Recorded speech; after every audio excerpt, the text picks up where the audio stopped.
Hello guys, welcome to another video with एनिमेटो कोटाको। और आज की वीडियो के अंदर हम मोस्ट रोमांटिक मानवा जिसका नाम है tears on a white red flowers. ये मानवा काफी ज्यादा रोमांटिक मानवा और अभी ये चल भी रही है, ये काफी ज्यादा ट्रेंडिंग में और तुमने इसके ऊपर काफी सारी एडिट्स देख रहे इंस्टाग्राम पे। और हम इतने दिनों के बाद वीडियोस बना रहे हैं। इस बार हम कोशिश करेंगे हम ज्यादा से ज्यादा वीडियो अपलोड करें, कोशिश करेंगे। और इस मानवा के अंदर हमें 3 कैरेक्टर्स है जिसके ऊपर ये स्टोरी घूमती है। और इसमें जो मेन कैरेक्टर है उसका नाम होता है ना हाइसू, ये नाम होता है। जो सेकंड कैरेक्टर होता है जो उसका हस्बैंड होता है उसका नाम होता है मिनचोल कांग। और जो एक कैरेक्टर और होता है जो काफी ज्यादा अमीर होता है और उसका नाम होता है बियोम टाई, जिसको हम बियोम बुलाएंगे। और जो हाइसू जो होती है वो काफी ज्यादा गरीब होती है, तो और जो उसका हस्बैंड होता है वो उसके ऊपर चीट करता है। तो क्या क्या होता है इस स्टोरी के अंदर, तो चलते हैं स्टार्ट करते हैं इस मानवा को। चैप्टर की स्टार्टिंग में हाइजो को दिखाया जाता है जो सीढ़ियों से धीरे धीरे अपने घर में एंटर करती है। और हाइजो कहती है, मुझे याद नहीं है कि वो कौन सी मूवी है या टीवी शो है। और वो नीचे देखती है कि एक मेल शूज और एक फीमेल सैंडल होती है और उस रूम में से कुछ आवाजें आ रही होती है। आवाज सुन के आगे बढ़ने लगती है और हाइसू रूम का डोर ओपन करते हुए बोलती है कि अगर तुम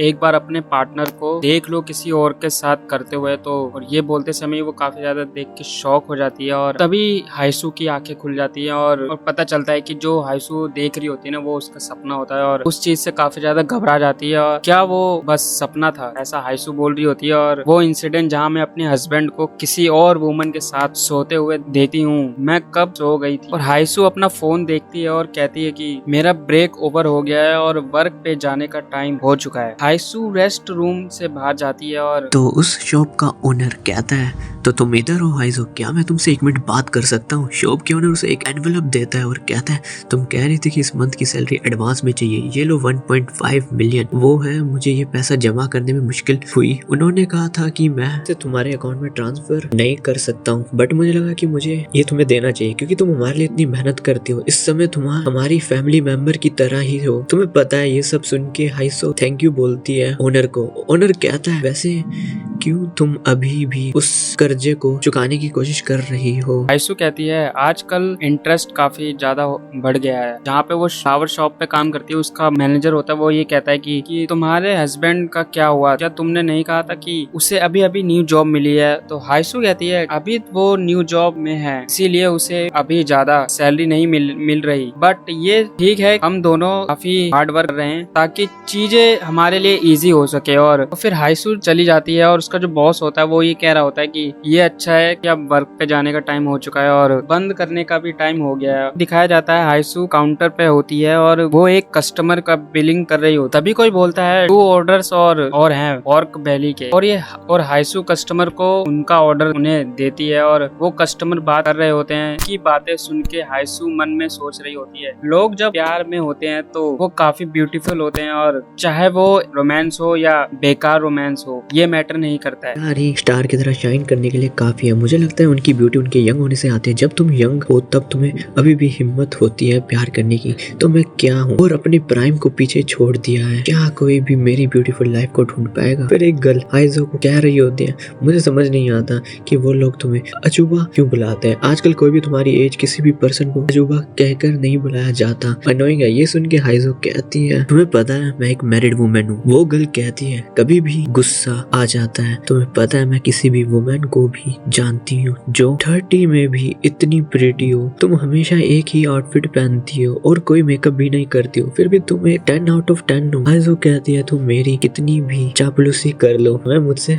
कुछ नहीं मिलेगा। वो गर्ल हंसते हुए बोलती है, मैं कुछ भी नहीं चाहती हूँ, मैं भी खुश हूँ कि मेरे पास एक हॉट को वर्कर है। घर जाने का टाइम हो गया है। हाइसू घर जा रही होती है और वो मन में सोचती है कि हालांकि वो मेरी तारीफ कर रही होती है लेकिन मैं मन ही मन सोच रही थी कि उसकी प्यारी स्माइल और इनोसेंट हार्ट उससे काफी ज्यादा उसका फेस खूबसूरत था। और हाइसू और वो अपने घर के डोर को ओपन करती है और ये ऐसी चीजें थी जो साके या समवन लाइक मी या मेरे जैसा। हाइसू डोर ओपन करती है और वो काफी परेशान होती है और मिनचोल को दिखाया जाता है और सच कहूँ तो मेरा एक हिस्सा। हाइसू घर में एंटर करती है और तो देखती है कि मिनचोल ड्रिंक कर रहा होता है और मन में कहती है मुझे उस ब्यूटी गर्ल से जलन हो रही थी। मिनचोल हाइसू को देख के कहता है, क्या मेकअप लगाने में तुम्हारी जान खतरे में है? तुम्हें पता है काफी वुमेन अच्छा दिखने की कोशिश तो करती हैं जब उनके हस्बैंड घर आते हैं। हाइसू कहती है हमारे पास मुश्किल से रेंट देने के लिए पैसे होते हैं। और तभी मिनचोल कहता है यहाँ तक कि जो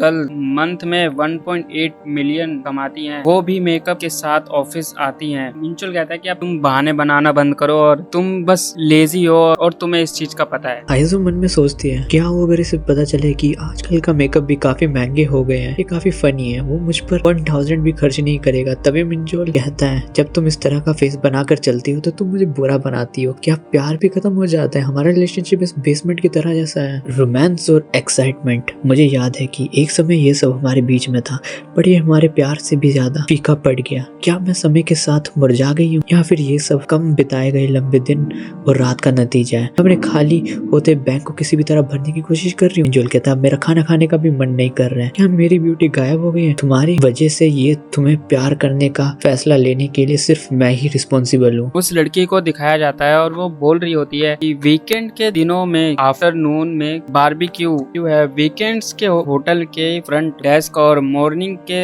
समय फ्लावर्स की शॉप ओपन होती है। तुम्हारे पास क्या सीक्रेटली टाइम मशीन है? वो लड़की हाइसू से कह रही थी कि हाइसू आखिर तुम ये सब कैसे कर लेती हो और इन सब चीजों के लिए तुम्हारे पास टाइम नहीं होता है। तो हाइसू कहती है कि बहुत हो गया है, अब तुम अपना एप्रन पहनो और शॉप ओपन करने का टाइम भी हो चुका है। वो लड़की बोलती है तुम अभी भी काम के बारे में सोच रही हो, क्या तुम्हें कभी MBTI के बारे में नहीं सुना है? तो वो लड़की कहती है कि क्या तुम्हें अपनी पूरी लाइफ काम करते हुए ही निकालनी है? हाइसू बोलती है कि अडल्ट होने के बाद मेरी लाइफ का हर सेकेंड काम करने में निकला है और इसका सिर्फ एक ही एक्सप्लेनेशन है। जब मैं 24 इयर्स की थी तब मुझे फ्लू हुआ था और मुझे इमरजेंसी में ले जाया गया था। तभी कैलेंडर को दिखाया जाता है और 14 डेट को ऐसे सर्कल करा होता है और मेरी शादी की शुरुआती दिनों में अपने पेरेंट्स की किसी भी हेल्प के बिना फैमिली बनाने के लिए स्ट्रगल कर रही थी और फिर तभी एक पास्ट आया जाता है। उस पास्ट में मिंजोल हाइजू से माफी मांग रहा होता है। मिंजोल कहता है मैं बस तुम्हें एक अच्छी लाइफ देना चाहता हूँ, बट मुझसे भी गलती हो गई। हाइजू कुछ नहीं कह रही होती। कितना मिंजोल हाइजू को देखता है। हाइजू कहती है कि तुमने मेरे नेम पे कितना पैसा उधार लिए हैं। मिंजोल हाइजू को गले लगा के बोलता है क्या तुमने मुझे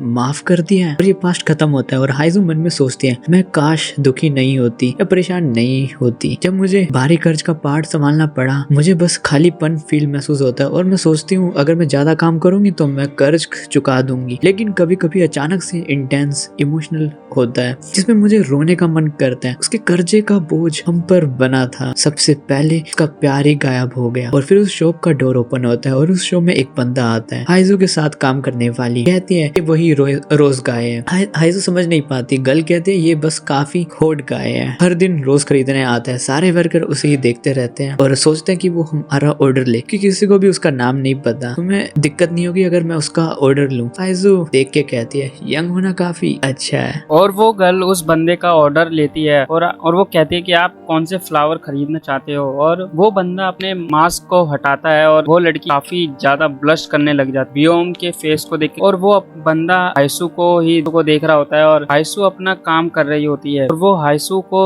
इशारा करता है कि हाइसू उसे देखती है और वो बोलता है कि मैं ऑर्डर देने के लिए रेडी हूँ और हाइसू से बोलता है कि क्या आप मेरा ऑर्डर ले सकती हो? और फिर हाइसू उस लड़की की बातों को याद करती है और वो लड़की रोते हुए गाने लगती है और हाइसू उसे देखती है और बस एक हैंडसम बंदा मुझे एक बारे में इतना यकीन नहीं है और ये बस मेरे लिए एक अजीब है। तो फिर हाइसू बियोम का ऑर्डर लेती है और कहती है क्या ये एक रोज का गुलदस्ता? बियोम हाँ बोलता है और मैं खुश हूँ और तुम्हें याद है। और इसी के साथ ये पार्ट 1 खत्म होता है। आई होप हमने अच्छे से एक्सप्लेन किया होगा। तो फिर मिलते हैं नेक्स्ट वीडियो में।